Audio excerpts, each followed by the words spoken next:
Your favourite place to visit when you were in, whenever you were in Peking, was the Ming Tombs. Is that right, Dad? What? Well, it started. It was in the 50s the uh, favourite spot because you could go and visit it without any difficulty. And historically, the Ming Tombs are very interesting because it spanned a period from the 14th century to the 17th century. And in its heyday, the Ming dynasty was a very strong cultural dynasty indeed, until it just fell apart because it became too corrupt.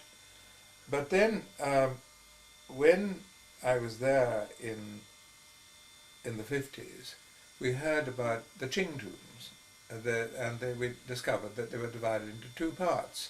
Some of the Qing emperors were buried in the eastern part of China, and another lot were buried to the western part of Beijing.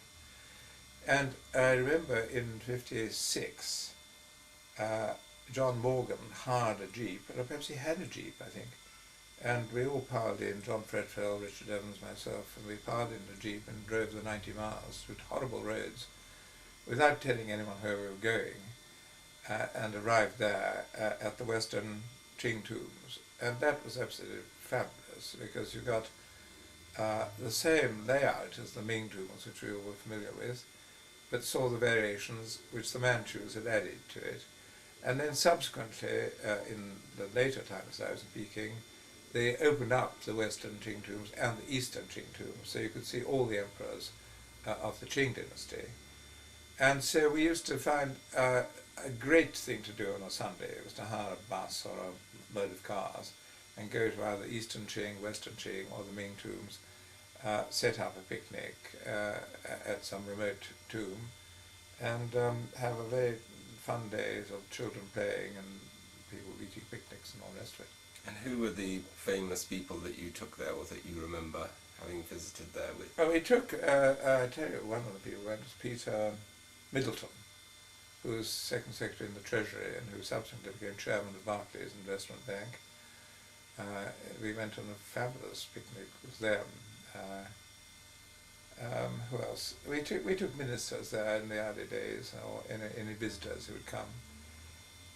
And then by the time we finished, of course, the Great Wall was open, great lengths of it, from the east to the west.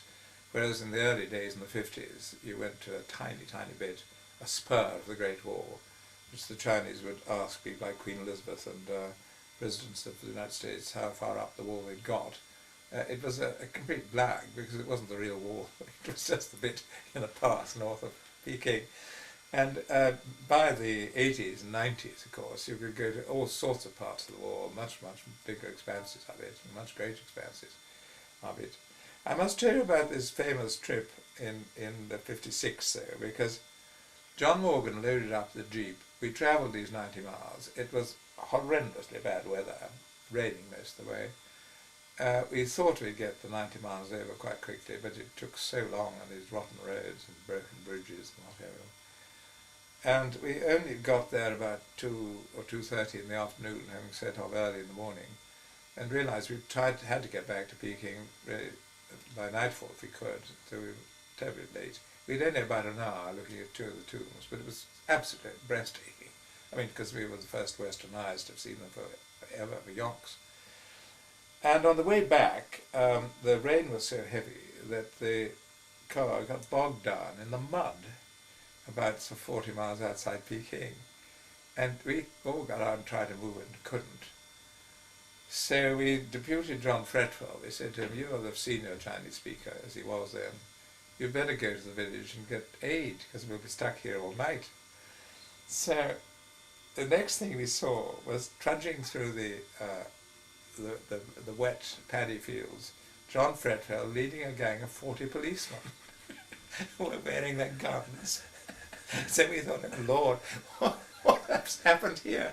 And they were all very cheerful and chatty, and they saw what was needed, so they took our trousers off, because they got into the water and the mud, so they took their uniform trousers off, and they, with their holsters still on, strapped on in their underpants, they all got into the mud and they heaved the Land Rover out by main force, 40 of them, and they said, "Where are you going to now? Come and have a supper." So we all got off and went to an enormous banquet with the police in this village.